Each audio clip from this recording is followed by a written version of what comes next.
Welcome back. Diabetes New Zealand is calling for more education and awareness around type 1 diabetes after a Morrinsville teenager went through what he calls medical hell. Austin Wind had his appendix taken out, an abscess drained and was treated for a tummy ache and lost nearly 20 kilograms before being diagnosed with type 1 diabetes. He and his mum now want more testing for the chronic disease. National correspondent Amanda Gillies has this exclusive report.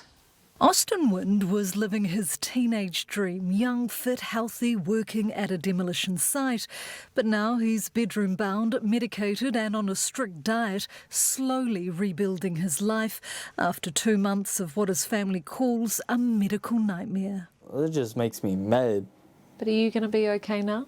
Yeah, I'll be okay, yeah. Hopefully. Thankfully. Yeah, thankfully. On March 5th, Austin had sharp pains in his side. It was after hours, so his mum drove the 30 k's to Waikato Hospital to get him checked out. But after waiting for several hours, they gave up and returned home before a surgical assessment.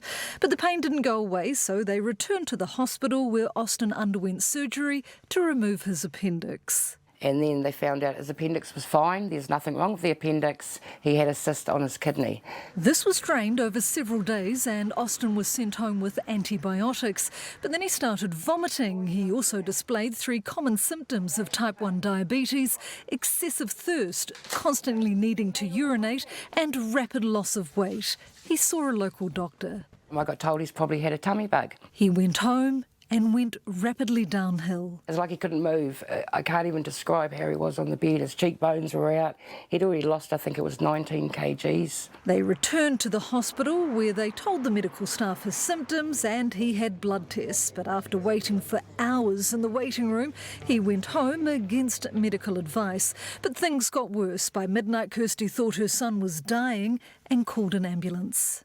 I told them straight away what was going on. They took one look at him, they pricked his fingers, sugar was through, that was it, poof, off to Waikato.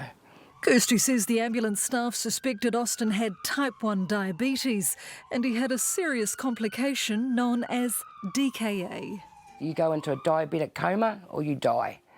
I mean, it's scary stuff. He was raced to hospital for insulin, but Kirsty and Austin say he had to wait for more than 5 hours. If you're left in a DKA state for too long, you get inflammation of the brain. Oh, it's dangerous, mate. I felt like I was barely breathing. I didn't have a pulse on me. He was finally given insulin and improved immediately, but Kirsty believes damage has been done. You can get quite real angry and shitty real fast. There's a lot of differences. Like an emotional, mental... Yeah, definitely. It tells me my blood levels and everything. Kirsty wants more regular testing for diabetes. You have to prick these kids. You have to. It doesn't matter who you are. If you've got these signs, you prick them. Diabetes New Zealand says education and awareness are key, so look out for thirst, weight loss, tiredness and frequent urination. So it's educating parents to be aware of the symptoms and also obviously the GPs to be aware as well, but it is easy to misdiagnose. In a statement, Waikato Hospital told Newshub the family's description of care doesn't align with their patient records and specific claims are incorrect. It also noted that blood sugar levels are included in a suite of tests which are conducted routinely and no complaint has been received from the family. The hospital did meet with the family this week to discuss Austin's care and to apologise for the family's experience. Amanda Gillies, Newshub.